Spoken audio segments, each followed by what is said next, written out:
in the United States, and that's of like from 2015. Who knows what it is now? And public school systems will have hundreds and hundreds, if not thousands, of children in their schools that are actually have no place to go after school because they live in their parents' car or under a freeway or something. It's So heartbreaking. yeah, I'm writing an article now because if many of the listeners probably experienced this, trying to hustle to pay their bills, to pay their mortgage, they know that tension. And already in October, I've met 6 people who this is the first month of their life they've been homeless. And in the 38 years I've been doing this, I might meet 1-2 people a month that tell me they just became homeless that month.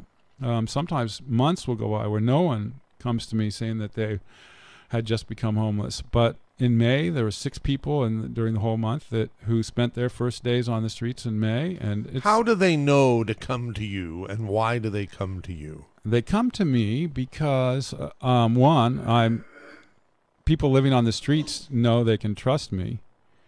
And 2, I have a very large visible presence. Food Not Bombs it's part of the reason Food Not Bombs has a very large visible presence at the corner of Front and Water Streets. And it's to be visible.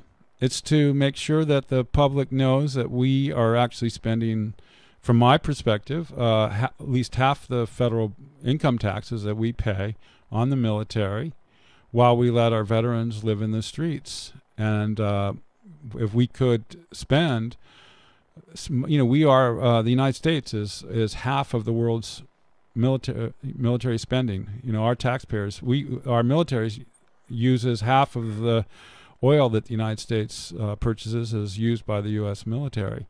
That's we could have a huge impact on society if we built one less, aircraft carrier. We don't need to have many aircraft carriers. And Food Not Bombs has never called for an end to the U.S. military necessarily. It's just to have appropriate spend money domestically on things that make it possible for you not to end up on the streets. And now that I have this back injury and I'm in a walker, there's so many people come to me and tell me the story of how they were a construction worker and a sheet of plywood blew into the, out of their arms, and they were trying to catch it, and their back went out, and they ended up in the hospital. They ended up on disability. Their disability ran out.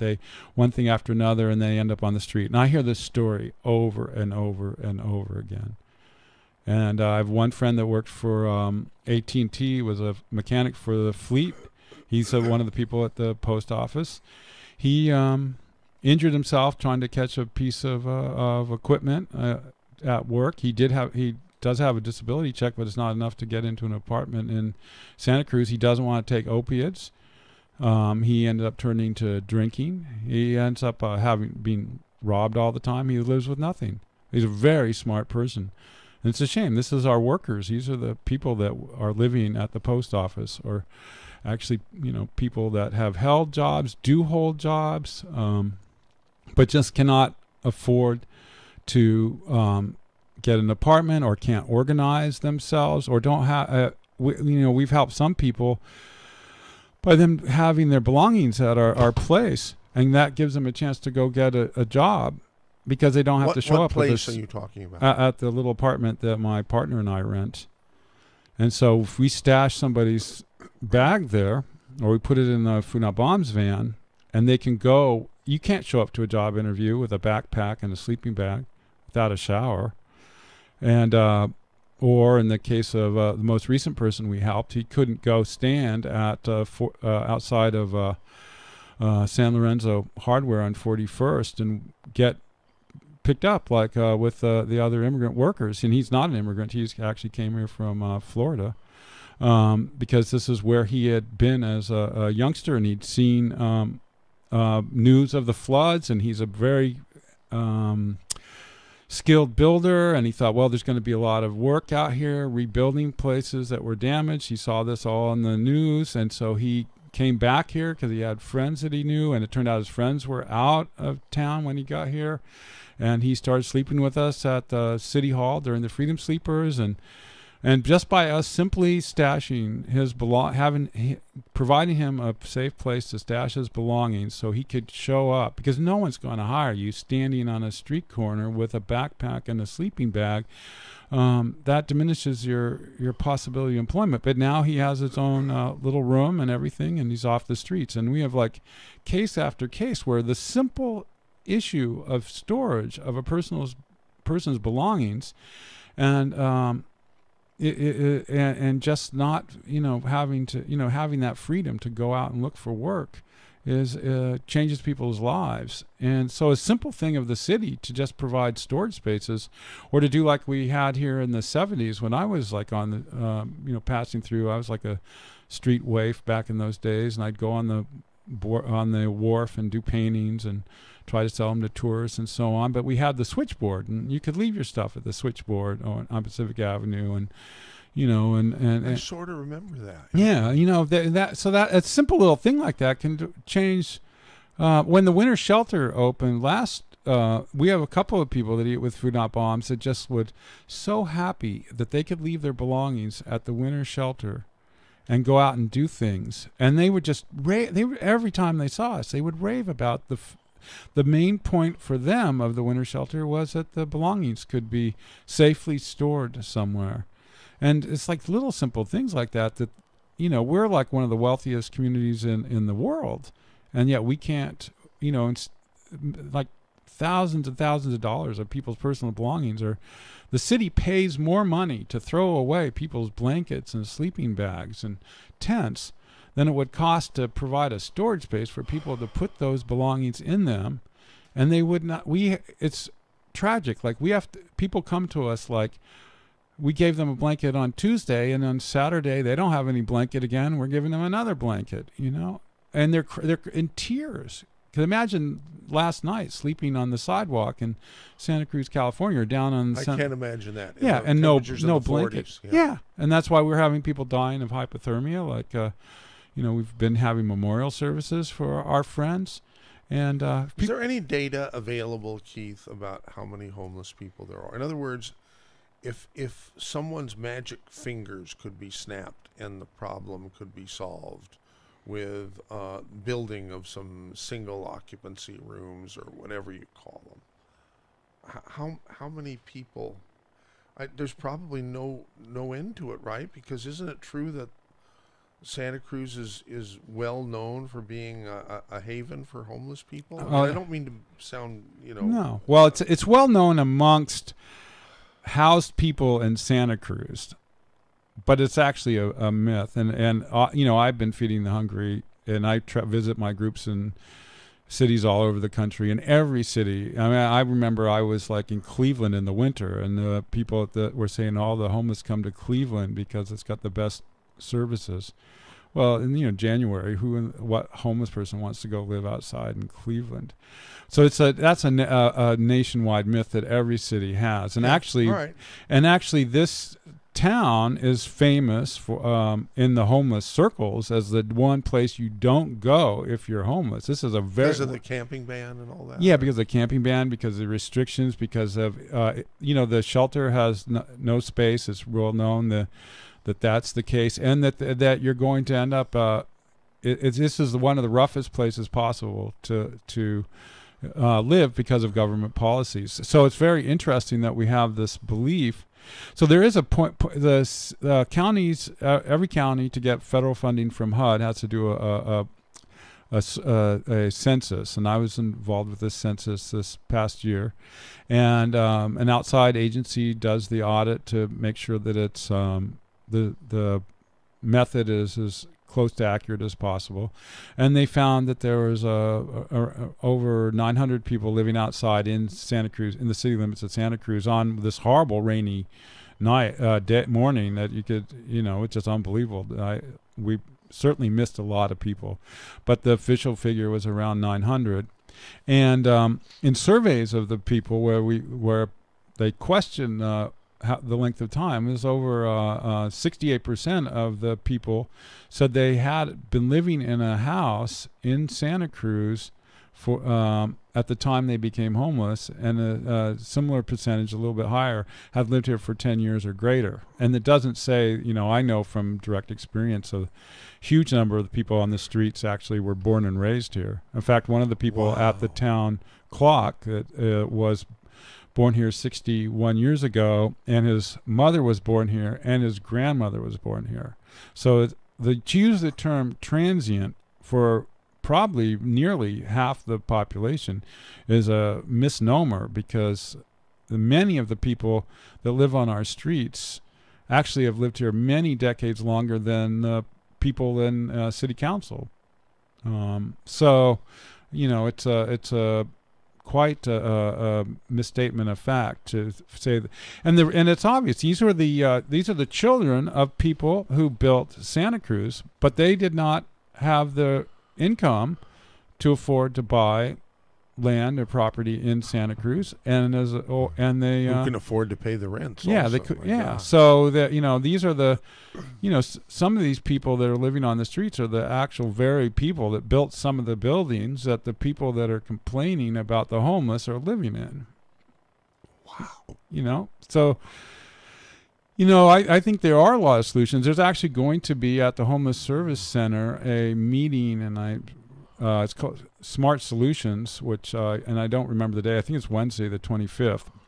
But there is a proposal to make a 100-unit facility where there's 100 studio apartments, little tiny studio apartments, and this person's getting outside funding and so on. It's like to me, it sounds like a very workable program, and to get 100 people off the streets. Do they have a site in mind? And it's by near the Homeless Service Center, I believe, but I'm not sure with the details of that. But that's the kind of solution. We saw San Francisco, which I provided meals for over 10 years. Mm-hmm. And you could see the pattern there. When I got there, I rented an apartment for $450, a one-bedroom apartment. And I was actually living on the streets, and I was able to get off the streets and into an apartment relatively quickly. Through. I bet that apartment would be closer to $2,000. Yeah, it could easily be that. Yeah, Uh-huh. And the thing was that you could see that there's many causes of homelessness, but in San Francisco, containerized shipping, the invention of that, played a huge role in the increase of homelessness. And because then many of the people that lived there were dock workers that unloaded the ships, and they lived in single room occupancy hotels, many of them. And then they did redevelopment. They put the Moscone Center up, the Museum of Modern Art. They leveled hundreds and hundreds and hundreds of buildings that were affordable for people to live in little rooms and stay off the streets. By the end of that, many of those people ended up homeless. The other thing was, of course, you have the issue of subsidized housing and public housing projects, which had term limits on their leases, and when an area of a city became more profitable, the lease was up with the federal government, people would turn them into condominiums. So massive amounts of public housing that was constructed after the Great Depression. Yeah. Oh. So you have like all these, there's a solution to this actually, and it's changing national priorities, and that's why we have the name Food Not Bombs for the entire 38 years, because I love the people that eat with Food Not Bombs, and we try to get people both housed and unhoused, all hanging out together to like a festival every Saturday and Sunday, 4 to 6 at the post office, to put a human face on what's going on, to bring some levity and some kind of a vacation from the harshness of living on the streets, and to provide as nutritional, healthy, organic, vegan meal as we possibly can and show a sense of abundance, because we try to provide so much food you don't have to worry about not leaving full. You can eat as much as you want. And this is because we want to create a community atmosphere that, we can turn this around. We can go back to the 1980 where there was virtually no homeless Americans. And it would be cheaper for everybody in society, and it would certainly be much less painful for people. I starting out an article I'm writing now about just that stress that one feels before you lose your housing in your attempt to save that housing. I think many of us that are housed feel that the bills piling up, the wages staying stagnant, but the cost of utilities, the rent going up, all of that. Imagine the stress of that, and you have a house, and then all of a sudden, one day, you're in somebody's, your parents' couch, or you're on a friend's couch, or you're in the back. You've got a car. I mean, the stories I hear of people, they moved from the apartment that they got where the landlord got foreclosed on, into their car. Their car eventually gets ticketed so much you're not allowed to sleep in your car. They get ticketed so badly their car gets confiscated. Now that was their house. Now they're living in people's couches. They're under stress themselves trying to pay their bills. That you eventually move out and you end up living on the streets. And this, not that everybody that's all, there's definitely a lot of drug use. I think a lot of people that use drugs and drink on the streets actually weren't really before they were on the streets. It's just the pain of being on the streets is such. And imagine, sadly, it's cheaper to buy heroin or meth than it is to, buy many magnitudes cheaper than a night in a hotel room. Why have a system that's like that? So, I think we're it's talking tragic. with Keith McHenry, founder of Food Not Bombs. We're talking about the homeless situation here in Santa Cruz, which mirrors that situation in many, many communities across the country. I think we'll go ahead and open the phone lines now. 831-479-1080 if you want to call in and ask Keith a question, make a comment. mz@ksco.com. Oh, I should open my email box here to do that. But let's go to the phone board here and hit take next. And I guess that would put Sean in Live Oak on first. Hey, Sean, welcome to KSCO. You're on the air. Hello? Yeah, can you hear me? Yeah, now we can hear you. Okay, I guess been trying to get a hold of you on doing an op-ed, and I went into the station, and people referred me to Mike Olson. I've sent you and Mike Olson an email on it, and I haven't got any answers. You sent it to me? Yeah. mz@ksco.com? Yeah. Well, then I apologize to you publicly here. That's something I would normally jump on. I mean, I try to answer all non-spam emails that I get. So please try it again, Sean. Okay. Okay. And sorry if that's shouldn't happen here, because we want to encourage op-eds from everybody. Okay. Fine. Okay. Thank you for calling 479-1080. Our next call is Pete in Santa Cruz regarding UCSC and the post office. Hey, Pete, you're on. Hey, good morning, gentlemen. I'd just like to make a couple comments and see your opinion, get your opinion. I personally say hooray for the cleanup of downtown. It is worse than it's ever been. I've been a resident of Santa Cruz my whole life. My wife has also. We're property tax-paying citizens, and the city is decaying. And the last few months, when you go downtown, they've had to cordon off the post office, and my belief is we're diverting the conversation to some kind of national everything instead of focusing the old bumper sticker, think globally, act locally. I think we need to act locally and think locally. What are the causes here? And I personally think we have the resources and the models. UCSC, it is mandated to grow every year. So as fast as your guest works, they're piling more mountain on top of his back. We're adding more people to the problem before we have to stop the problem.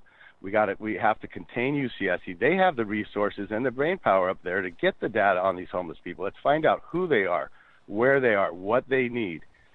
I mean, what does UCSC do to help in this situation? I believe it's in their model, in their mandate that they are going to grow, but they also have to make sure they help the cities and the communities they're involved with as they grow, that their plan works with the city. Well, I don't see that happening. I'm wondering if you have any input or thought on that, because I really believe with the way the university is growing, on Seabright right now, for example, they had a gentleman build 11 units. When he went to the city council in the meeting, He said these are going to be for young families with kids. I'm going to sell them to young families. Well, now they're on the market and they're for lease.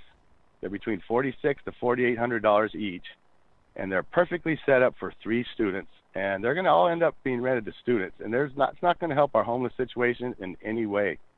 Well, I know the city that. the county, technically the city will say, well, it's the county's problem, but it's our problem. I'm a taxpayer in the city, and I don't want to go downtown near the post office because my wife and my grandchildren are afraid, and it's scary. And there are people that honestly need help, but there are scary people down there, that want to confront you, that are looking for a confrontation. So something had to be done, I believe, and I commend the police chief if it was him. But we need to focus on the solution, not short-term, a long-term solution. Stop all the growth right now until we get a grip on it. That's my belief. I'm just wondering what you gentlemen think. Well, I actually agree. I mean, I don't, I do think that the amount of people on Pacific Avenue, because I spend a ton of my time on Pacific Avenue, is huge. I mean, the amount of tourists and the amount of people shopping, and it's like it's actually the homeless population, generally speaking, is not. It's actually part of the entertainment on Pacific Avenue. But I can appreciate people. It's not cool to see. It's if you're a compassionate person, it's terrible to see people living on the streets. And I think that's it. You bring to mind something that when Food Not Bombs started in Cambridge, Massachusetts, Harvard and MIT were not actually paying taxes to the city. They were not involved in solutions. But I also have to say that fortunately, some of the professors at the university have been really proactive on the issue of homelessness. In fact, there will be a release of a study in coordination with City Council that was conducted by the students, a huge, really well-organized study on the housing issue in Santa Cruz. And it's not completely bleak, but their basic idea is correct. But here's the interesting aspect of what you're saying is many of the major developers, and I myself surprised at how untransparent this is in Santa Cruz, because like when I was in San Francisco, you could tell follow the money trail really easily. And here, it seems like the pressure, particularly on the city manager and therefore on the city council, is to make this the most developer-friendly town possible.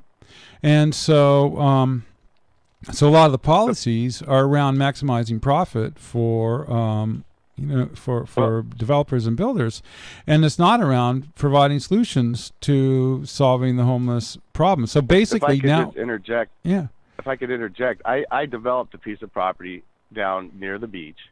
I'm a craftsman. I work with my hands, and I paid $40,000 in permits into the schools and upgraded the whole infrastructure of my street, the sidewalk, the sewer, everything. So the only way that any infrastructure is getting paid for is by people developing their property, because our tax money that we're getting from our transit occupancy tax and our sales tax are not going to any infrastructure. If you look at the budget by Martin Banal, they don't even project any capital expenditures in the next 5 years because there's no money for it. So if they don't allow development, then they're not spending a penny on any capital. So they've got a real problem here. Yeah, but I think you're like it sounds to me like potentially a smaller developer, but I think the control. No, I'm just a homeowner. I'm right. A homeowner that I work with my hands. I have a job. I work 40 hours a week. I grew up here. My parents went to Santa Cruz High. I'm just a local kid but I'm saying I wanted to fix my property. I had to fix up my sidewalk, but all my neighbors' sidewalks are crumbling because nobody is doing any work on the infrastructure. The reason I brought the UCSC up is because there was an article in the paper in the last month that said 350 foreign students were brought in to fill their enrollment at UCSC last minute to make sure they got their quota. And these were kids from China who had never been to Santa Cruz that were walking around going, oh, this is a neat place. I think, we'd like to come here. We wanted to go to UCLA or Berkeley, but we'll go to UCSC. So somehow we have the resources and the programs and everything set up to automatically find those 350 students housing. Why don't we somehow use that model for our homeless people? Get Absolutely. a database, get a resource that we can find housing, and mandate UCSC to be part of this. Look, if you want to have 350 new students, you're going to have tell us where we can house 100 homeless people. Some kind of ratio. So, I mean, something. We have to. Well, I agree. I think you hit a really important thing. I think so too, but it's been a one-way street all these years. How do you change the law so that UCSC has to be accountable to anybody? Right, and then you have. How do you do that? Because right now they are accountable to nobody. Yeah, you have that issue, and they then get you to have our waters, they get to have our Right. sewers, but they are not subject to the development of the planning process and so forth that all the rest of us are. Right, and I assume that they somewhat are, well, one, are not out of, there be a lot of the policies are being operated out of the headquarters of the university system, and therefore totally not listening. I suspect that there's a similar problem in other, like in Berkeley, for example, and in UCLA. I mean, you see the homeless camps around UCLA are outrageous. Yeah, it's incredible. So I think that, and this was like I said, I think this is you hit a really good point. And then there's this balance you hear about, well, the amount of water use, if they build more buildings up at the campus to house people, and then you talk to students, and then you've got like 4 students in a room. I mean, this is like unbelievable that, and then maybe, why bring foreign students in? I don't know if that's really an issue. They get somehow more money, but then I know the university system wastes tons of money on things that are just ridiculous. And as you probably remember, if you're old enough and were here, or at least your parents would know, that I remember when I first was hanging out at Kresge when it first opened, people were paying $100 fee, per semester to go to the university if they were a state student.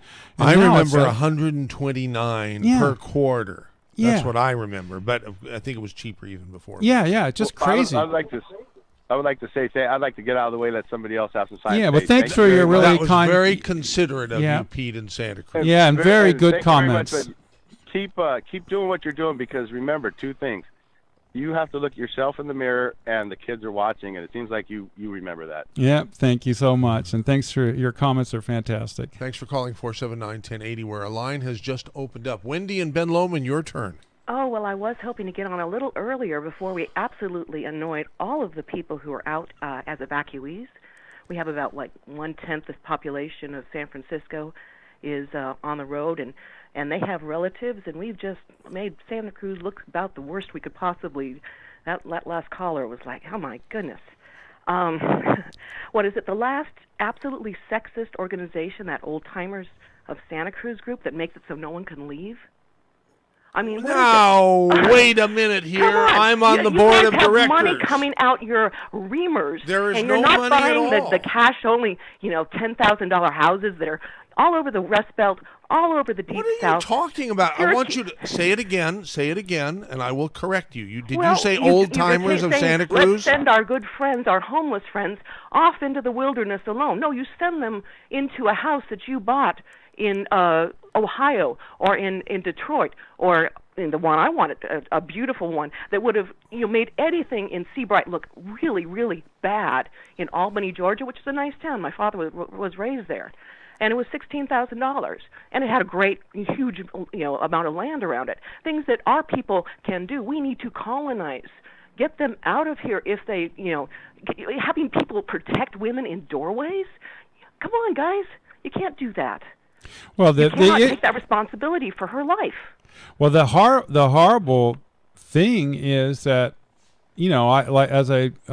I've met a number of people, and you can get a bus ticket home, right? But so many of the people, their families are here. Their hope. It's very hard if you're. So what? Yeah, I was raised in a very, very affluent suburb. I haven't been able to get near there ever. It happens. You can't say that I've been here forever, because guess what? A university came in here, and there's only one person in this world who will live in such degraded conditions as we often have around here, as the poor would have normally in a normal place, and that's students, and they took them all. You have no place. You're never going to have place. If you build more students will come.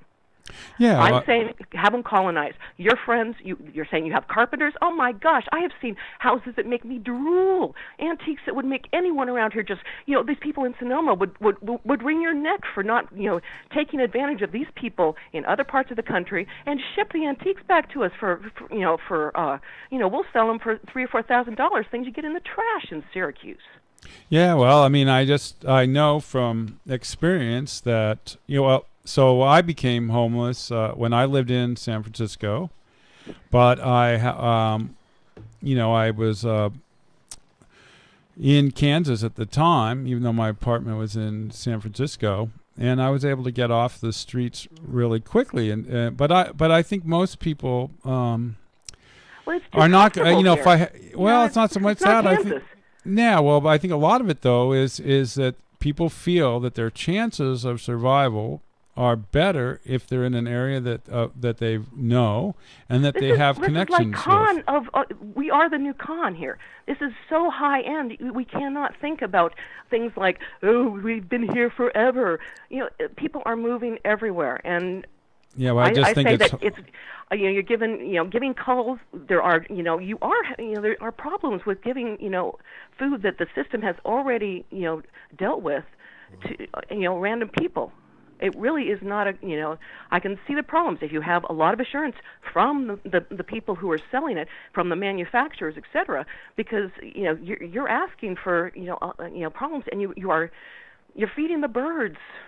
Well, nope. These are the people that making money on those great houses out there that are going to be destroyed if someone who doesn't understand how beautiful the rest of the country is, takes advantage of it. Snow is better than rain, guys. Okay. Well, except for when you're living outside. Yeah, but you're not going to have them living outside. If they get home, if they just burn down the house you bought in Cincinnati, the house you bought that they have a room in that looks like awful because it still needs to have the plaster redone. It's a very long and detailed job that would have cost a fortune here. So they tear the houses that are nice here down because we can't afford the labor because the housing is so expensive to rebuild them. So we save them in other parts of the country. Well, my experience of traveling across the United States and feeding hungry people and in Detroit, you're not going to have them be hungry. You organize your money people to not buy stock in ridiculous monopolies that are destroying the whole fabric of everything that a homemaker in this country knows. We have lost so many good brands to ridiculous monopolies that no one is even watching. We can't even keep a home. Why have a home when you don't know how to take care of it? And and they're taking the products that are working that I learned from my mother very difficultly, a lot of time that I get no credit for at all. I am downplayed for even knowing what to do with a piece of wood. Oh, you put lemon oil on it. What would people, the homeless people know that. So let's put them in a nice home so that they destroy it. No, you start out with a destroyed home, a home that's been given up, where they have no infrastructure except what we can stream to them. And you're going to make a heck of a lot more buying a $10,000 home somewhere else and buy 40 of them than one here. Well, if you got the resources, I think certainly your people do. Well, who am I talking to? I'm talking to 10,000 people with a lot of money. It's not just you. Yeah. Well, maybe. Yeah. Well, thank you for allow me to get passionate. If any listeners want to buy property in another city and evacuees, house people, we love you. Please come. Okay? We are not horrible. All right. All right, thank you, Wendy. Appreciate your. Yeah, well, Wendy brings up an interesting point. I was feeding people in San Francisco after Loma Prieta, and the first 3 days there was no food but food not bombs at the Civic Center Plaza. And then finally, thank goodness, the Red Cross was able to come in and everything and help out. But then there became, I remember at Moscone Center was a shelter after the earthquake, and then there was the so-called good homeless and the bad homeless. So people that were made homeless by the earthquake, the newly homeless, were the good homeless. And then 12 months later, a lot of those people became the bad homeless. And we see that with the hurricanes. Sadly, we'll see this again with probably with what's going on with the fires, where people, are sheltered because they are directly made homeless by the catastrophe, but then 12 months later, the inability to find housing, and they become the people living in front of the post office that we hate. This is just a tragic scenario that goes on and on and on. Katrina, I was super involved in feeding Katrina, and I can't imagine how many people I've run into since Katrina who became homeless because of Katrina.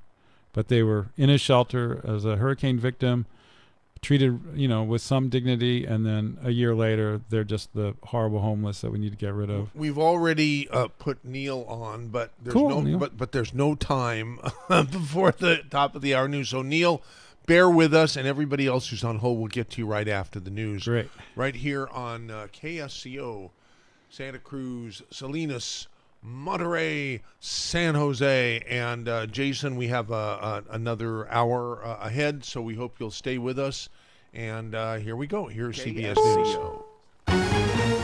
CBS News. I'm Bill Rakoff. Wildfires are continuing to burn across the state of California and in Sonoma County. The winds are blowing fires there closer to neighborhoods that haven't been affected as of yet. County Sheriff Rob Giordano. We really want to impress upon people, please stay out of the evac zones. Stay out of the burned areas. It's still extremely dangerous. A lot of preparations are going into keeping people safe. In Santa Rosa, CBS's Carter Evans reports that lower winds are helping crews make progress against the fires there. If the wind stays calm here right now for the rest of the day, they're going to be able to make some headway. That place where it broke out, a couple hundred acres right now, they're going to be able to get around that. And that's what they need right now, to be able to get that containment line around the fire, both cutting the vegetation away and also bringing a hose around it too, so you've got a wet line there and you can put out any hot spots that come up. In all, more than 5,000 homes have been destroyed across the state. 35 people have been killed because of the fires. ISIS may be very close to defeat in the Syrian town of Raqqa, the group's self-declared capital in Syria. Correspondent Holly Williams is in northern Syria. ISIS-held territory in Raqqa is now just a tiny sector of the city. They are holding the main hospital, the nearby sports stadium, and a small number of buildings in that area. Kurdish and Iraqi forces remain in a tense standoff near a disputed oil-rich province, raising concerns here in the U.S. CBS's Cammie McCormick with that. The Iraqi government has reportedly given Kurdish forces until pre-dawn Sunday to withdraw from an area near Kirkuk. Thousands of Iraqi troops are nearby, and U.S. troops are embedded with both sides. Defense Secretary James Mattis. The Americans around Kirkuk and on the in other words, on the Kurdish side and on the Iraqi military side, they're all working to defuse this, to calm it down. The reemergence of sectarian divisions in Iraq has been a concern as ISIS is defeated and in light of the recent Kurdish referendum on independence. Cammie McCormick, CBS News, Washington. President Trump says he won't recertify the Iran nuclear deal and says it's now up to Congress to find the fix. They may come back with something that's very satisfactory to me, and if they don't, within a very short period of time, I'll terminate the deal. Mr. Trump said Iran is not living up to the spirit of the agreement. Iran's president is calling that a fake accusation. House Minority Leader Nancy Pelosi slamming President Trump and his order to halt subsidy payments to insurers under Obamacare. Because of President Trump's decision to cut them off, these cost-sharing payments, premiums will soar. Several states are vowing to fight the president's order in court. New York Attorney General Eric Schneiderman. We are filing a multi-state lawsuit to protect New Yorkers and all Americans' access to quality, affordable health care. Mr. Trump tweeted on Friday that his administration is beginning the process of giving America the great health care it deserves.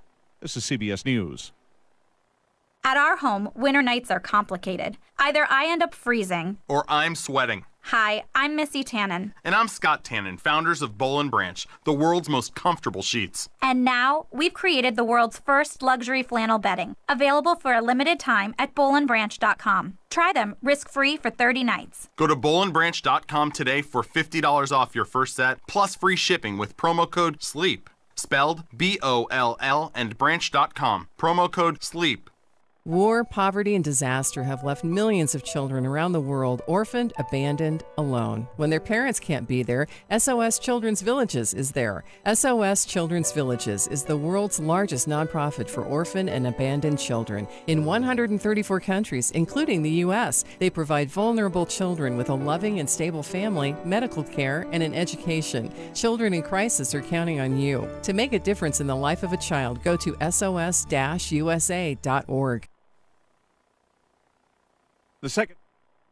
You're listening to KSCO, serving Aromas, the Carmel Highlands, and Paraiso Springs. From Capitola to Carmel, Red Hot News Talk, AM 1080 KSCO Santa Cruz.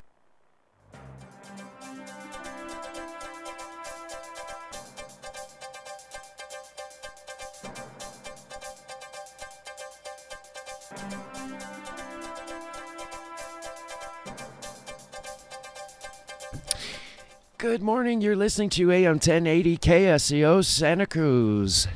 KSCO.com. Also ZBSradio.com. That is our archive. All the shows that are there. Check out the reruns anytime, day or night. It's 11:05. Let's get a quick look at your traffic report. Collision reported just a couple minutes ago on Commercial Way. This is on the 1800 block. We've got a wide Acura blocking the roadway there. Looks like Highway 1 through Santa Cruz County running strong. No real problems this morning so far. Maybe just a tap of the brakes right as you pass 41st. Southbound, a bit heavy there at Moss Landing in Monterey County. Otherwise, you're clear till you get to Carmel. I'd say a mile of traffic as you head southbound through Carmel by the sea. Otherwise, Monterey County looks good. 68 is clear, 101. Not a problem up to San Jose. Southbound already getting heavy through Morgan Hill. 85 is clear, 17 southbound heavy to the Lex from the 85 connector. Highway 9 is clear. Other major roadways looking good out there. Weather today and tomorrow, sunny. Looks like today we'll hit about 75 here in Santa Cruz. Tomorrow we'll hit closer to 80. Clear skies tonight and warmer than we've had with a low near 52. Boaters forecast for today. East winds 10 knots, becoming northwest in the afternoon. Wind waves 2 feet or less. Northwest swell 5 feet at 10 seconds. It's 11:06. We've got Dave in the Dave Cave till 2. Don't miss out on that. If you can't get here by then, I'll be here after that today and tomorrow. It's time now for hour 2 of the Saturday special with your host, Michael Zwirling. And an addendum to the Dave Cave thing you just did here. It's my understanding that as a result of his the anniversary of his birth celebrated yesterday, Friday the 13th, Dave is going to be making some incredible deals. I mean, I dare say, he might actually be paying people to take longevity products, instead of them paying us, the other way around. I don't know if that's for sure, but there are going to be some incredible deals. So, and this only happens like once a year, because Dave only has one anniversary of his birth each year. Some of us have multiple anniversaries of our birth, but Dave just has one. So anyhow, if you've been thinking about coming down and getting some of our great products, definitely do so today. Yeah, or tomorrow before 2 p.m. Well, are you giving incredible deals? Did you have an anniversary of your birth? What is that terrible sound? Technical stuff. Oh, it's that damn KOMY thing again. Yep, I'll be having incredible deals. Okay, for sure. All right. Okay, good. All right, all right. So let's start out officially here. So. Oh, hello, darling. I hate to hang up on you, but I'm sorry, baby, but I have to go. It's time for that wonderful record show. I'd love to visit, but you'll have to call back. KSCO has the inside track. We are so excited to have the inside track here at KSCO. We've had it for many, many years, and we're going to have it for many, many, many, many more years. I'm sorry, baby, but I really gotta go to KSCO Radio. Bye. And right before we went to the top of the hour news, we were going to put on a caller whom we haven't heard from for a while. And so, and I said, I promised that we would put that caller on at the beginning of the second hour. And so now, because I keep my word,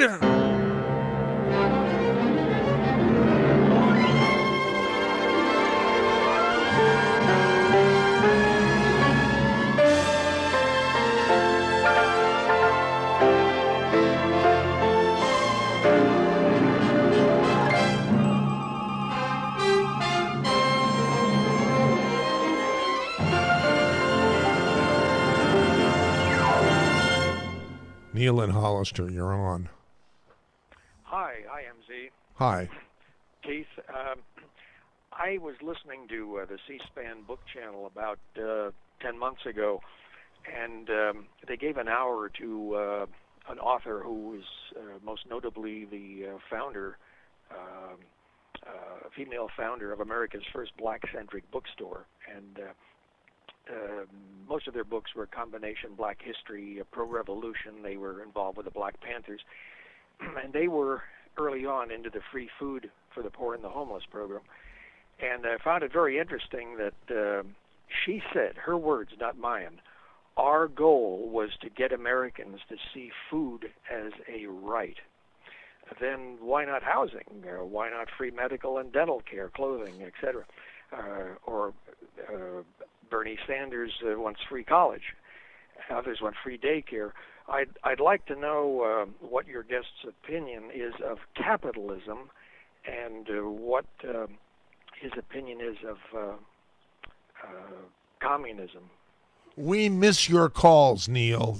Great question. Okay, yeah, I like that. Well, I happen to be friends with one of the founders of the Black Panther breakfast program in Connecticut, who lives now in San Francisco, Kilo Nasha, and I do you meet me and I give you my business card. It says food is a right, not a privilege, and I think there are a number of things that are universally, other than the United States, believed are basic human rights, including, and one of those is food. And I think no people can live without food. And as far as communism or capitalism, I think that we need to transform our society into a whole new economic and political system. But it has to be a transformation. It has to be one fundamentally transform. I've heard that phrase before. Continue, please. Yeah, and so, and I don't know what that would be, but part of the point of us handing out free vegan meals on 500 street corners in the United States and another 500 elsewhere is to create a dialogue, be an open space for dialogue to come up with some of these visions. And some unusual things have grown out of these conversations at Food Not Bombs meals. An early one was Indie Media, which was born at a Food Not Bombs meal and conversation in the 90s, which became some young Food Not Bombs activists figured out how to upload without an obvious file transfer program, audio, video, and photo to the web. And now, of course, a lot of us are so used to that with Facebook. But there was some young Food Not Bombs kids at a Food Not Bombs meal in Melbourne, Australia, that thought that would be a great idea and then figured out the software. So that's the thing, is to create like an open dialogue and an inspiring situation where we transform our society in a way that is sustainable and survivable. So, I have a great many friends that share vegan meals in former communist countries, and I was in Eastern Europe quite a bit right after the Berlin Wall came down, and sadly, many people there pointed out that it was really clear what some of the failures of that political system are and were, but there were some other interesting things that I was surprised about that I'd never occurred to me. And one of those was I was staying with an East German family in Leipzig, and who had spent their whole lives in the GDR, and their vision of us all being in the society together, just in one generation, they were able to absorb this idea that we're all in this together. So that attitude is something that we really could foster here in the United States. So while having an authoritarian top-down government was obviously and having a centralized economic system, those things are huge problems, not only for the people living under those systems, but also for the rest of us, because they contributed a great deal to the to many of the environmental crises that we're seeing now, and but at the same time, capitalism has the same parallel mirror image aspects that of crisis developing ideas, systems, principles, and so I think we really need to get away from all of those kind of political and economic systems. And so then I see, like, I've been not exactly a capitalist. I think I was like, I would differentiate between being a capitalist and being a business person that's selling things in a kind of a marketplace type of situation. And I owned an ad agency for many years, and had some really interesting clients, like the Boston Red Sox and the Celtics and so on. So I'm not against making money. I'm just against like a kind of controlled economic system that. Poor Neil wants to say something. Yeah, let you go, Neil. Sorry. I'm being subjected to a filibuster. What I would like to do is introduce your guest to some history in terms of the ideas and the dialogue and whatever. What he's suggesting was tried. One of the earliest settlements in North America was communal, and the die-off rate and the rate of starvation was extraordinary. And a subsequent settlement was based on the maxim, no work, no eat. And it was amazing how they flourished, and the result of their efforts was so bountiful that they had like the first so-called Thanksgiving with the Indians. So we know historically that capitalism has created a higher standard of living. I'm talking about toilets, sanitation, the whole thing, better than any other system in the world. And what we have is based on the Constitution, which is a rare lightning strike of liberty in world history. And the Constitution doesn't say anything about tangible rights. All of the rights are intangible. And it gives you the freedom and the liberty to pursue your own interests. And as pharmacist Ben, by the way, says that, you're probably wondering, where is he going with this? Well, pharmacist Ben says that the health of a body is based on the health of the organs, and the health of the organs is based on the health of the cells. And if you were to use that as an analogy, it comes down to individual responsibility. And when you make people dependent, in other words, we don't feed the bears because you wind up with bears that can no longer fend for themselves. And by Keith's own figures, around 1980, as I recall, he said there were about 100,000 homeless. More recently, in 2015, there were 2.5 million homeless children.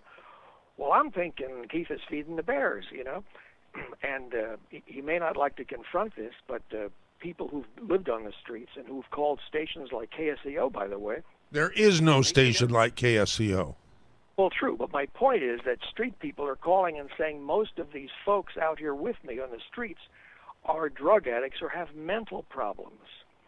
And another piece of history is that although Reagan is blamed for heartlessly turning the people in the institutions out into the streets, his predecessor, Pat Brown, already arranged that in terms of the law, because it was a matter of patients' rights. I mean, you can't keep people locked up and you can't force them to take meds and so on and so forth.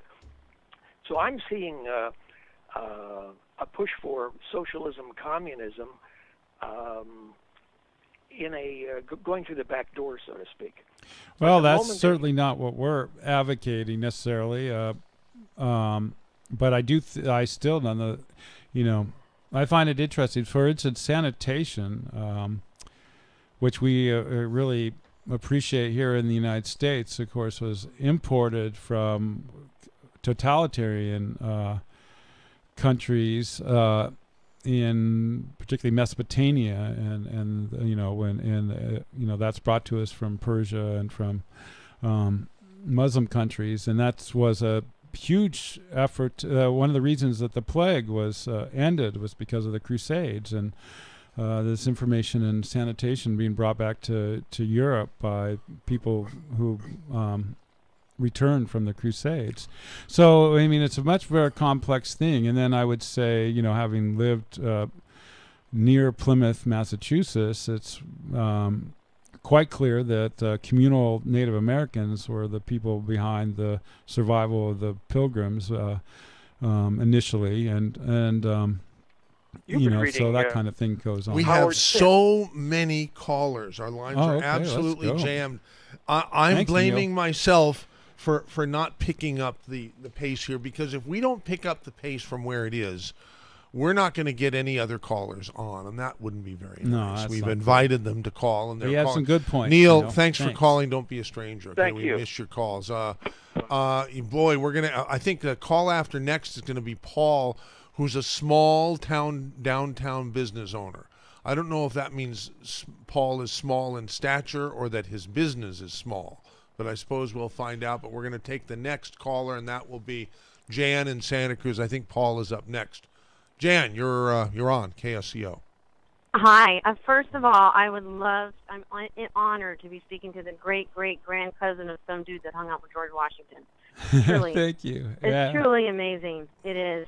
And I've heard a lot of different places. You lived in Plymouth, Massachusetts, Boston, Kansas, but you were homeless in San Francisco, but you weren't sure. And then it's very confusing. I do want to know where you originally hailed from, because I know it's not Santa Cruz. But I do want to talk about Florida. That was interesting. You mentioned Florida quite a bit. And Florida, the city governments of Florida, both Orlando, Miami, Fort Lauderdale, Tampa, have all had issues with Food Not Bombs, and ironically enough, have also had major issues with the hacker group Anonymous and Commander X. My second question would be, what is your affiliation with them, and do you consider yourself a terrorist organization? My next part would be my third question. What kind of a question? I love that question. Mike? It's beautiful. No, it's a great question. So she's been right on the mark several times. I am right on the mark. Jan, you're smart enough to be a host on KSCO. Aren't I? So the third thing is, you brought up the survey, and someone said it is unbelievable, and it indeed is unbelievable. Because what cities have found is that the people conducting the survey are actually, and like Mr. McHenry so kindly went out and helped with the survey, the people conducting these surveys are the people who will receive the funds in the social services industry from how many people they count. So they have found that those surveys are so far off that cities are now picking up that survey themselves, realizing that it's, the dog and the tail and the wagging and all of that. So now cities are saying, wait a minute, these surveys aren't accurate. We need to start doing this ourselves. So that's my answer to that little thing right there. And if you look it up, you will find that to be the truth. The last thing is, as much as I would love to attend your rat-infested Hep A festival at the post office. What a terrible thing to say. Yeah. Here's the deal. We have a major Hep A outbreak. We are the second largest Hep A outbreak city in the state of California. We absolutely cannot keep people on the streets. It is inhuman. It is inhumane to have people on the streets. So my last question, my first was, where do you originally hail from? My second was, what is your affiliation with Anonymous and Commander X? And we want to know why you seem to follow along with these people terrorizing city governments. And my third one is, I understand that we should get people off the streets. We absolutely have to get people housed. We have to take care of our mentally ill. We have to stop this cycle. How is feeding people in front of the post office in a place where we know Hep A, which is highly infectious and spreading in our city, and the rats at the post office are so bad, how is that helping anyone up off the street? What I see is a very egotistical show going on your behalf for 2 hours, twice a week, with no one actually getting lifted up off the street. Every bit of our funds should be going towards housing these people and housing the people from our city. Well, thank you. So, Please feel free to speak your mind here. That's Jan, beautiful. in Santa Cruz. Group of questions. So first of all, I did have my first birthday here because that does not answer my question. Well, sir. but let me get. You came here on vacation for your first birthday is not the answer. I want to know where. Because my grandparents lived here, and my grandfather retired as chief naturalist from Yosemite National Park to here. And that's why. Not answering. So where I grew up was in national parks, although I spent much of my life in and out of Santa Cruz. But I lived at the Grand Canyon. I lived at Big Bend. I lived at Everglades. I've lived here on and off for much of my life. My grandparents, like I say, retired to here from Yosemite, and and we move as National Park Service families every 2 years. So my grandfather was National Park Service. My father was. I was. So that's where I hail from. Then my mother's side of the family comes from Boston and Cape Cod, so that's why I happen to be living there, and why I went to art school and owned an ad agency in Boston. So that's that. And but I was born in Frankfurt, West Germany, and my father was in the 3rd Armored Division with Elvis Presley at that time, and so. And my family's been, signed the Constitution and things like that. So I've got some connection to the United States. Hey, I love that. I love that. So the Constitution is awesome. Yeah. So anyway, and then my grandmother that was from here, her uncle shot and killed your Jesse grandmother James. was from here? She Wait. came here with my. Our family has not been here for generations. We do have to move on. But anyway, so I want to go on to the issue of. Enough with the I'm from around here. Yeah. Okay? So. Enough. Yeah. I mean, I've been in and out of here my whole life. So this is good. Before we move on here, Jan, in Santa Cruz, I have a question for you. Who are you really? What do you mean? No, really. I mean, have you called the station very much? I mean, if you have, I mean, that's amazing. I've called every once in a while. And how long have you been listening to the station? How'd you discover us? I actually didn't have a television in my 20s in Santa Cruz, and I listened to your station all the time. Oh, okay. Yeah. Cool. You're a very articulate caller, and you have a lot of energy. So there's a lot of smart people that listen to your station. Well, that's by design, but and some people have true. accused us of getting real lax on that. We haven't been enforcing it very much because some pretty stupid sounding people have gotten through on some of our talk shows. Well, I got to be honest with you. Last hour has been a little painful, but we're moving on. Thank you, and we're going to move on now to Paul in Santa Cruz. Are we going to let him answer her charges of the? I just want to move on, Do you want to answer? I mean, she was making some pretty serious allegations. Oh well, first of all, I mean, can you do it pretty quick? Yeah. I don't want. I mean, we. It's clear that we are. There's solutions to hepatitis A crisis, and Food Not Bombs has played a huge role in helping.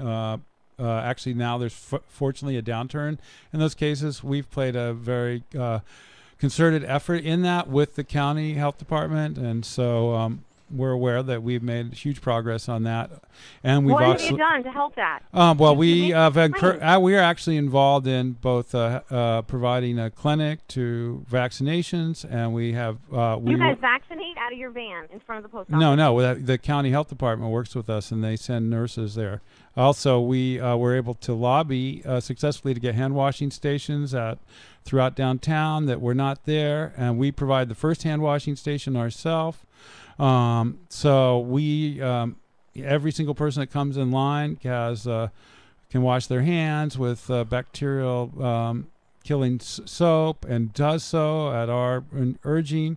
And so we've been at the forefront of because these are our family, our friends that are eating with us. We do not want them to have hepatitis A. And so anyway, that's on that. The issues and I do not know Commander X, although I was quite appreciative that he did a campaign on my behalf and in the behalf of Food Not Bombs in Orlando. That was fantastic. I thought it was brilliant.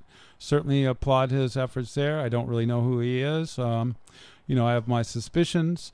People claim they are Commander X, who may or may not be. But I'm certainly appreciative of that, and I certainly hope stuff like that continues into the future.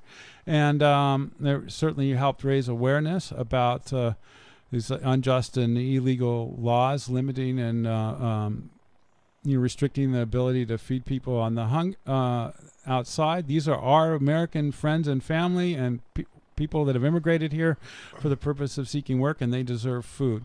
And so I think what we're doing is we are providing a major forum for conversation and dialogue to change society so that no one has to live on the streets and no one has to seek food at a soup kitchen. Okay. I want to thank Jan for her call to KSCO 479-1080. A line or two has been opened up. Finally, we're getting to Paul in Santa Cruz, the small downtown business owner. He doesn't as own opposed Forever to a 21? downtown small business owner. Which is it, Paul? Well, we are a small business located just south of downtown. So Jason wasn't referring to your personal stature. I don't think anyone consider my personal stature particularly small. No. Or your ideas No, are not that's small. Okay, I assume. good. So it's a small. No, Jason, well, I might suggest interchanging a couple of words here. It should be possibly downtown small business owner instead of small downtown business owner. Okay. Very good. We got that clear. All right, go ahead, Paul. Well, all this philosophical discussion about feeding the birds and this and that is all well and good, but we have, to deal with the practical issue on the ground here in Santa Cruz. Now, I own a laundromat. I serve the homeless people. I employ homeless people.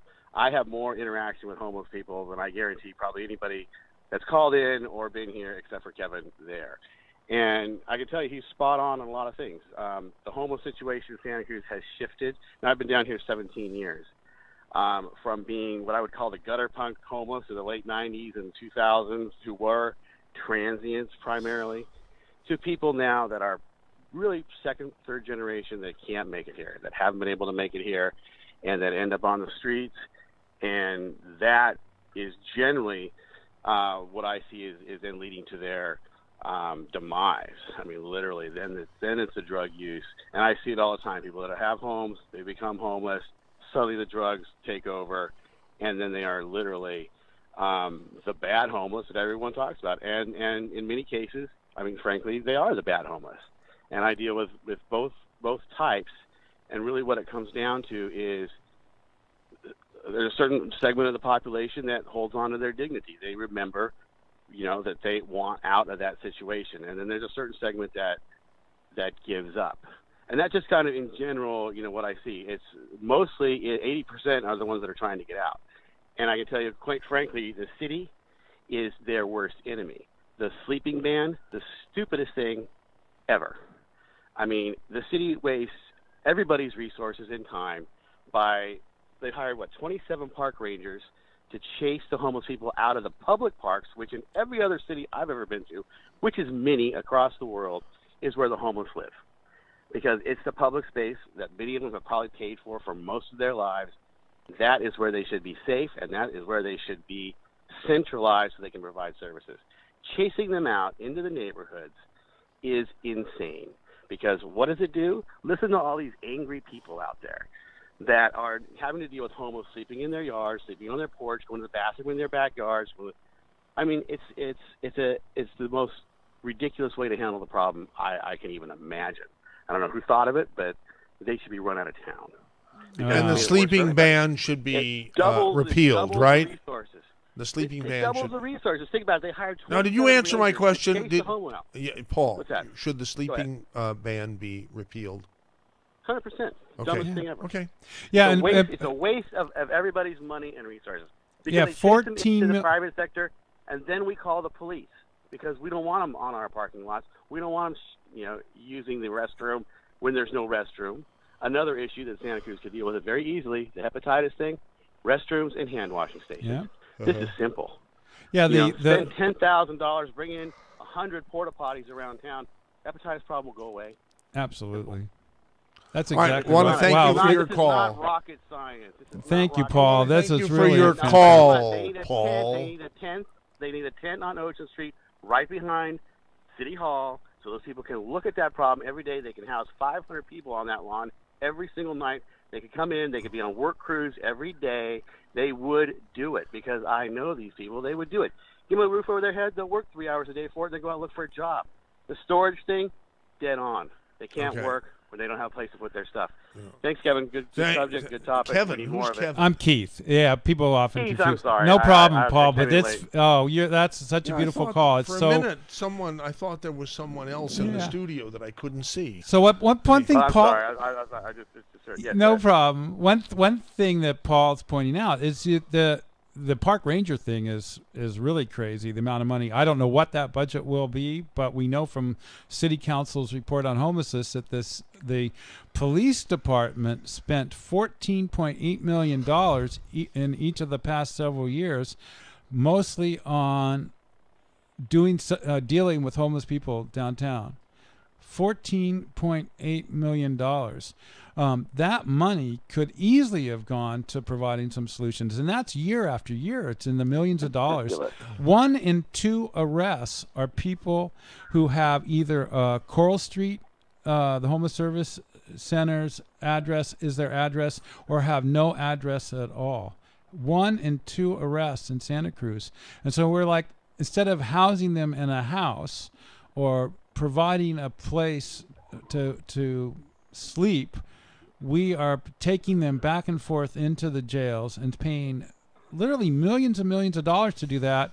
And I don't know how many, a studio apartment here is costing. That's just the police department. That's just the police, and now the police department, not the courts or not the anything courts, else. not the, like you say, where they've now a lot of waste going on. Made the park rangers patrol all these areas. It's crazy. The worst way to handle the problem is they've turned their back on it. They've turned it into the really to the public, saying, "Hey, you deal with these people because we don't want them in our parks. We don't want to see them." But we're not going to do anything to deal with them at all. Right. So they're just going to rerun through the system. They're going to cost everybody money, and everybody's angry about it. And I'll tell you what, most of them would transition to work given the opportunity, and I've given many the opportunity, so I know. I don't hit them all, but I hit a lot of them, and they end up transitioning to work. They get a job.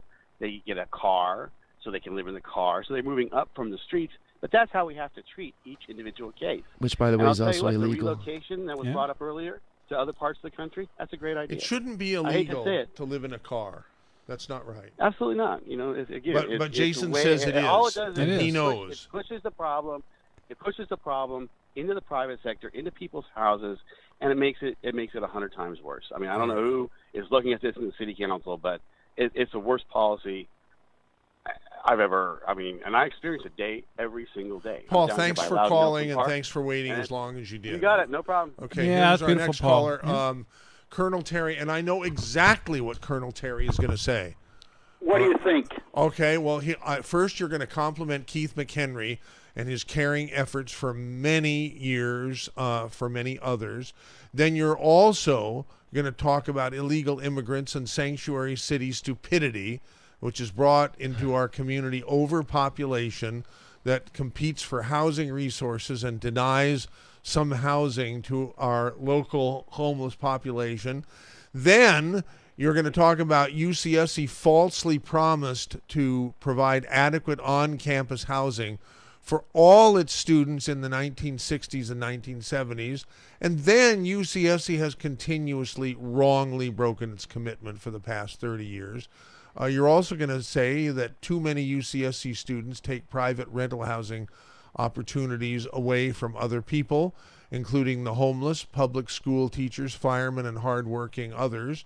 You're also going to talk about Santa Cruz City Council and County Board of Supervisors, and they should get some backbone and some gonads. That means balls for those of you who don't know what gonads means. And pass resolutions demanding that UCSC cannot add another student until itself provides enough student housing and provides new water resources for the entire campus common community population. So am I right that that's what you were going to talk about? That's a list. Yeah, well, yes. In addition, Keith, again, I compliment you highly. I am simpatico with Food to Bomb's mission.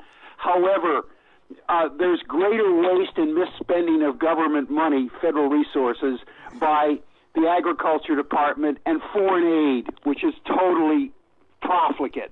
The Defense Department and the military has an ethos far higher than, in my observation, the civilian agencies at stewardship towards what really is necessary for their mission. And corporate welfare. But I agree. And again, we could take the foreign aid money that's wasted. We could take the tax money that General Electric and others don't pay a dime in federal taxes, and we could use that to provide homeless resources as well. Absolutely. And you know, one of the things I found really upsetting, and the Walton family are the largest recipients of aid. And for example, they save at least $3 billion a year in wages by sending their employees to receive food stamps. McDonald's is similar in the billions. Wells Fargo, right here in Santa Cruz, a person that I went to speak with at his desk goes, "Oh, Food Not Bombs, you feed me. I get food stamps. I'm homeless. They don't pay me enough to sit at this desk in the Wells Fargo branch office to rent an apartment." Wells Fargo, Chase Manhattan, these big banks are also huge welfare cheats in that they don't pay their employees enough and urge them to collect subsidies through our taxpayers. So, and then you're right. Many transnational corporations that base themselves in the United States pay virtually no taxes to help out what's going on.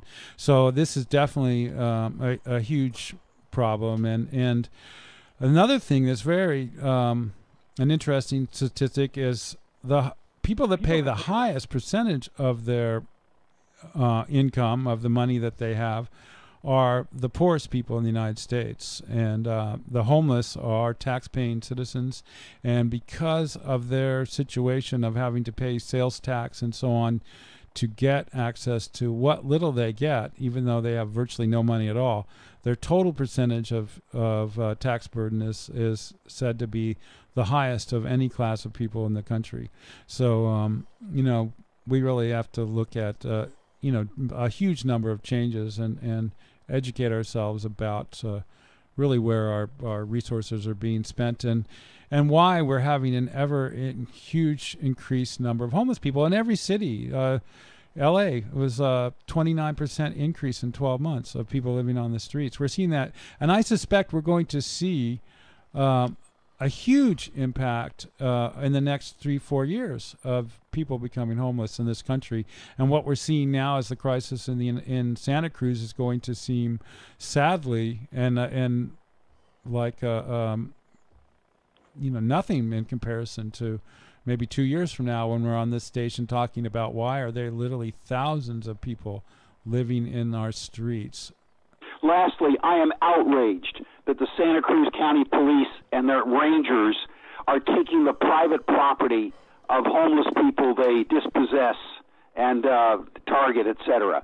That should stop immediately. I think MC would agree with me. Those people should be allowed to keep their property, and we should help them find a place for it.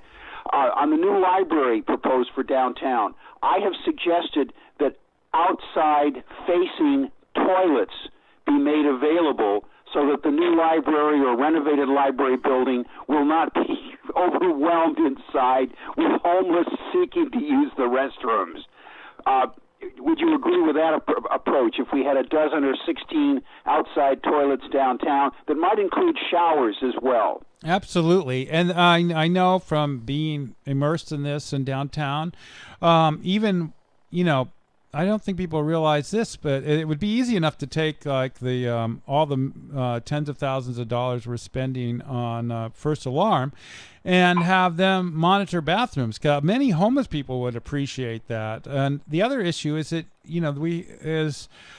people, if you have personal belongings and you try to go to the bathroom in this city and you leave them out in front of the toilet because you can't bring them in, and I think people don't understand why a lot of people on the streets have a lot of belongings.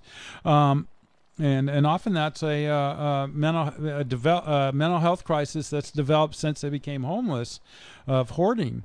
But the thing is, you turn your back to go into the bathroom, you come out, you've lost everything because the rangers are seeing it as abandoned property. That's like outrageous. And so there needs to be like a way that somebody can get access to toilets. We do have to move on. But thanks so much for your calls. You have great insights. Colonel Terry, thank you for calling 479-1080. As always, a very intelligent phone call. Yes. Okay, now we're going to, let's see, Ben in Santa Cruz, Kim in Santa Cruz, Paul in Felton, and Janet in Santa Cruz. Wow. And Capitola Gray. Holy Christmas, we have less than 15 minutes, so we're really going to have to crank up the pace here. But have you heard of one of our hosts named Georgia? Yeah, Keith? yeah. Okay, Georgia has written an email, and she is not happy.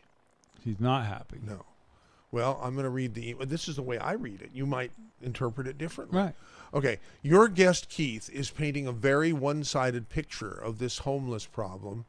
I would like to know how many on the streets are druggies, alcoholics, and people who have either come here or have been raised here to end up on the streets. Keith, the fact that you were homeless and are still caught up in the cause leads me to ask, what are you benefiting with your group?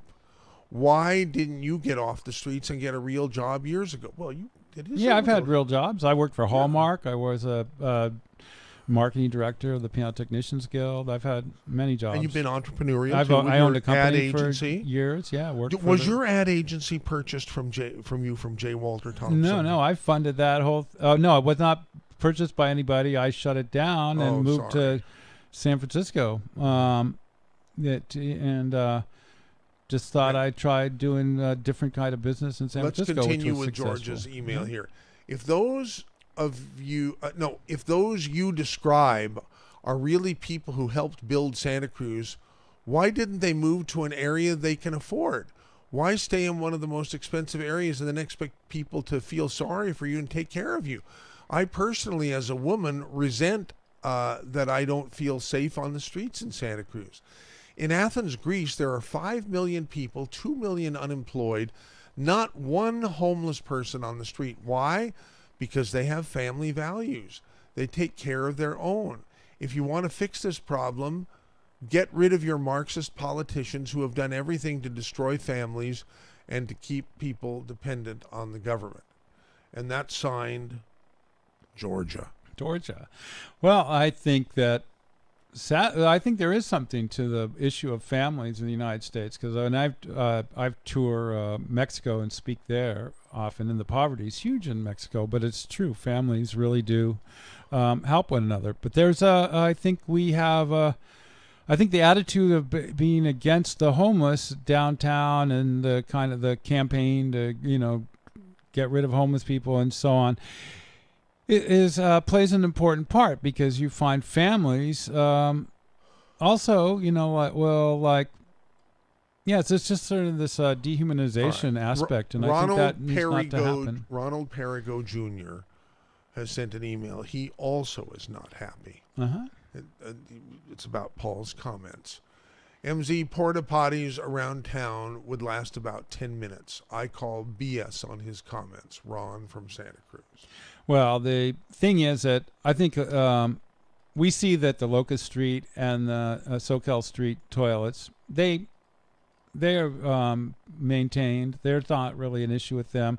And the issue, and a lot of people on the streets complain about this, and I agree with the last George's email too. I mean, a lot, I get robbed directly by people who are smoking meth. I'm not like advocating everyone get on meth, except for I did advocate the fact that if you wanted to avoid being arrested breaking the sleeping ban, it might be wise for the city to hand out meth so that people could stay awake from 11 to night to 8:30 in the morning. Now you're talking. Yeah, but I mean, that's like the kind of screwed up attitude that the city has. And you go, I've been all over the world in my visiting of Food Not Bombs people, and you see that their public, many parts of the world have public restrooms, and they have you go to them. There's a person and they sitting do there. last longer than 10 minutes. Yeah, and there's usually a person monitoring them, and people are paid to do that, and you can go anywhere I in the world. promise we get to everybody who's online. Of course, one or two people have called since then, but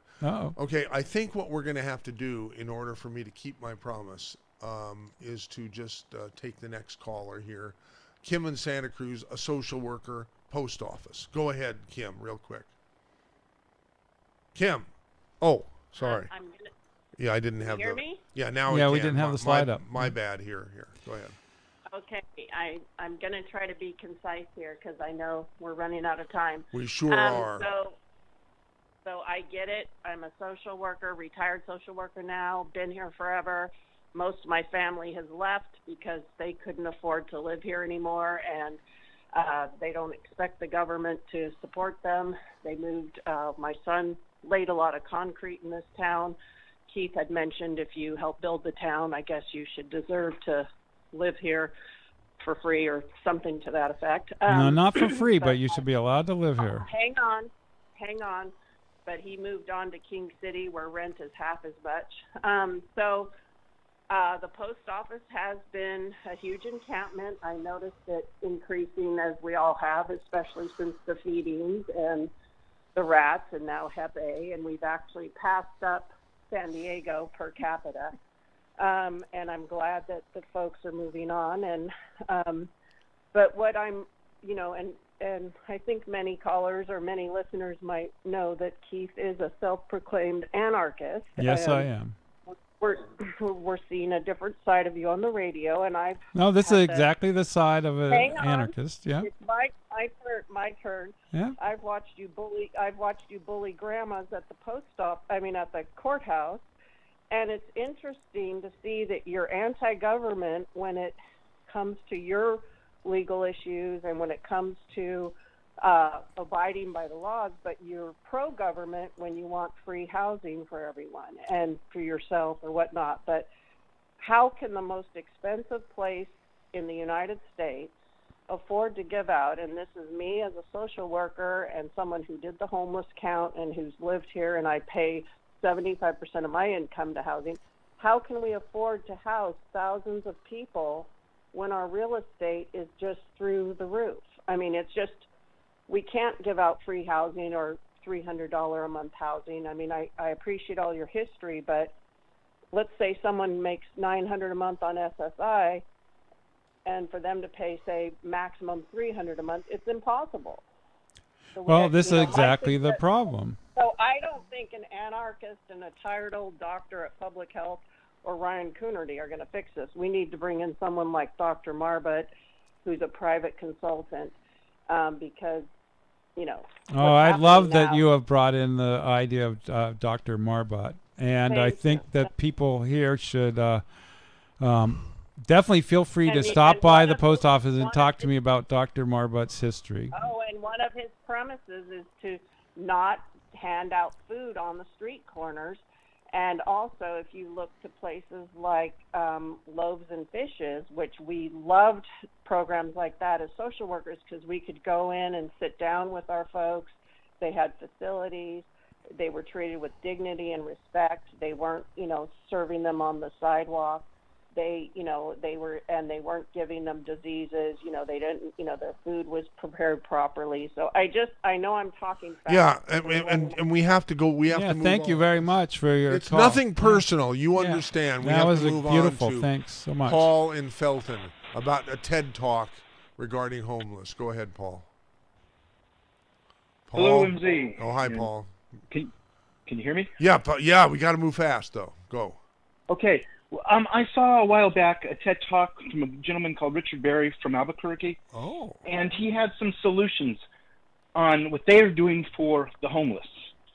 And it involves helping them get jobs, food, a place to stay, and counseling. Yeah, they have some good programs in Albuquerque surrounding the issue of homeless. And then there was a person that was arrested for feeding the homeless outside there, and he was awarded thousands of dollars because it was a false arrest. But you're right. That TED Talk does talk about some really So what do you Google to bring it up? Yeah. if you type in homeless, or if you type in Richard Berry. Richard Berry on TED Yeah. Talks website. Okay. Thank you. Paul, thanks for contributing. Appreciate it. Next caller is Janet in Santa Cruz about mental health. Go on, Janet. You're on. Well, first of all, where to begin? But I'm going to try to stick to my subject here because I really know you're real short. Okay, so I would like to see this topic handled every 2 or 3 months, talked about on KSCO. Mental health.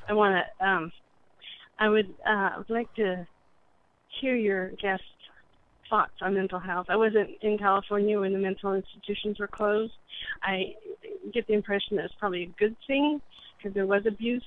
And I kind of like seeing mental patients, people with mental issues, sorry, I don't know how to refer to, on the street. It acclimates the general public to them as people. The way our federal government is handling the mental issues, from what I hear, is by drugs. And so your guest seems to have a lot of exposure to it. I'd like to hear what his opinion is about the whole issue. Yeah, well, quickly I will point out that it was John F. Kennedy that deinstitutionalized the homeless, the people from mental hospitals because of his sister's experience in a mental hospital in Massachusetts, and that policy was never followed up in after his assassination, where there's supposed to be funding for mental health, residential mental health facilities, and Reagan gets the blame for that, but it's really inaccurate. It's was a really positive thing. I do appreciate. I think a lot of people living on the streets are not wanting to take psychological drugs because they can be really disturbing to take. Although for many they're helpful. Now, my brother lived on the streets for 25 years with his wife. Both of them had severe mental health issues, but they're both beautiful people.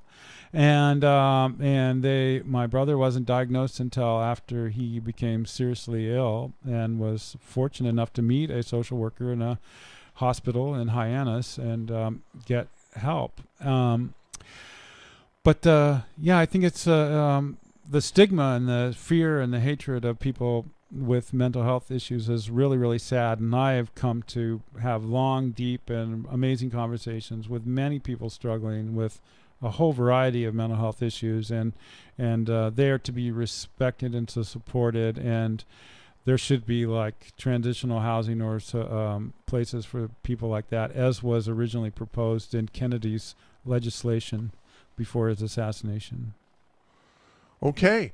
I have one more comment if I can get in real quick. Real quick. There's going to be more homeless on the street. I'm of a retirement age, and I heard from the woman, now I forget her name, that has the Money Show on Thursday night. That Pamela Fugit-Hedrick. I would have never heard this any place else because I don't do research. And if I understood her right, the government passed a law that people who were born after a certain year, I think it's 1952 or something, will not receive their spouse's Social Security money. So those females of us that put our time in with our husbands and our children are going to be joining the street people. Yeah, I think that we are going to see, sadly, a giant increase in homelessness in the United States and in Santa Cruz. And the purpose of Food The Not Trump Bombs administration needs to know about this. Yeah, there needs to be a massive. I mean, there's many policies. We do have to move on. We want to got thank you, stop. Janet, for your call. Our last caller today will be Capitola Gray in Aptos, who is an expert in homelessness. Gray. Capitola Gray. He became too much of an expert and lost his phone. Well, it says that he's Can on. you hear me? Now we Can you hear can. Where were you? Were you in the can or something? No, it's a Apple phone. That explains you should go to everything. Android. That's what's up with you. Okay, you're on now. Go ahead. We don't have much time. Less than a minute. I listened to the whole thing all over again because this is the best show that you've ever had during this time period on Saturday.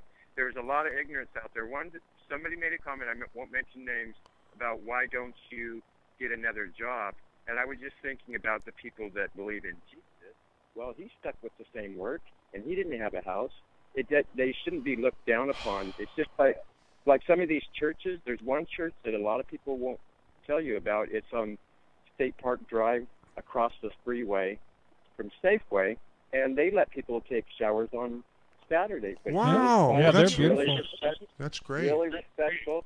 But a lot of people think that it's just people on let everybody out, like we were talking about it once again, and that there's a lot of people on drugs, and that's not true. Correct. I've been, there were so many things I wanted to say, but the food not bombs thing, I say leave people alone. If they're a millionaire, leave them alone, and if they're poor, leave them alone. Instead, they want to kick them out of their motorhome.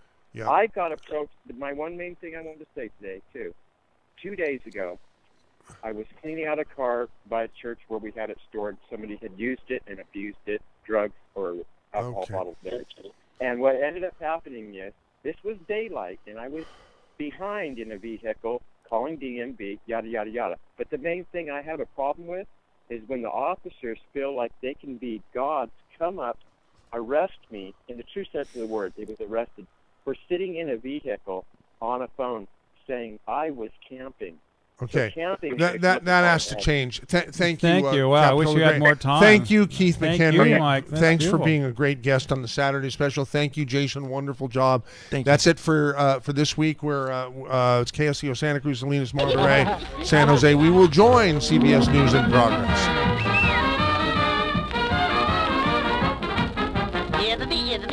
That's all, folks. Good show. Stand by for Bowl and Branch. Hard work in here done. There's a lot of fire trucks coming and going on this roadway here. Yesterday, a portion of Lovell Valley Road burned. Firefighters put out the blazes, only to have to go back this morning because the fire swept through there again. The wildfires have claimed 35 lives. Kurdish forces are claiming that ISIS is on the verge of collapse in Syria. Defense Secretary James Mattis says many vowed to fight to the death, but they're surrendering instead. Right now, as the bottom drops out from underneath ISIS, more and more of them are either surrendering, some are trying to surrender, and some amongst them, the more fanatical ones, aren't allowing them to. It's also reported that ISIS fighters are fleeing Raqqa using women and children as human shields. President Trump didn't rip up the Iran nuclear deal, but he wants Congress to fix it. The president saying he can't certify Iran's compliance because the country has committed multiple violations of the deal. House Minority Leader Nancy Pelosi says Mr. Trump is going rogue with this. The president is ignoring the overwhelming consensus of nuclear scientists, national security experts, generals, and his own cabinet. Iran's president calling Mr. Trump's announcement full of insults and fake accusations. Former Canadian hostage Joshua Boyle says the Haqqani network in Afghanistan killed his infant daughter and raped his American wife during the 5 years that they were held in captivity. The stupidity and the evil of the Haqqani network's kidnapping of a pilgrim and his heavily pregnant wife, engaged in helping ordinary villagers in Taliban-controlled regions of Afghanistan, was eclipsed only by the stupidity and evil of authorizing the murder of my infant daughter, Martyr Boyle. Boyle, his wife Caitlin Coleman, who is from Pennsylvania, and their 3 young children arrived safely in Canada last night. Several states suing to stop the president's order to stop paying subsidies to health insurance carriers under the Obamacare program. California Attorney General Javier Becerra. The dismantling of the Affordable Care Act is real and it's costly, and places like California are saying we're not going to take that because it's too important for our families that work very hard to know that they can access good health insurance. California and other states are suing. The president says with his order, the administration is in the beginning of the process of giving America the great health care it deserves. This is CBS News. At our home, winter nights are complicated. Either I end up freezing, Or I'm sweating. Hi, I'm Missy Tannen. And I'm Scott Tannen, founders of Boll & Branch, the world's most comfortable sheets. And now, we've created the world's first luxury flannel bedding, available for a limited time at bollandbranch.com. Try them risk-free for 30 nights. Go to bollandbranch.com today for $50 off your first set, plus free shipping with promo code SLEEP. Spelled B-O-L-L and branch.com. Promo code SLEEP. If you have hard water, the Limescale not only leaves white spots, it clogs pipes and breaks down appliances, costing you hundreds of dollars in energy and wear. Eliminate Limescale and other water issues like brown staining, bad odors, and lead with HydroCare water products available from Wave Home Solutions. Wave's affordable systems don't use salts or chemicals. You'll love the way your water tastes, smells, and looks. Satisfaction guaranteed. For more information, go to goodclearwater.com. That's goodclearwater.com.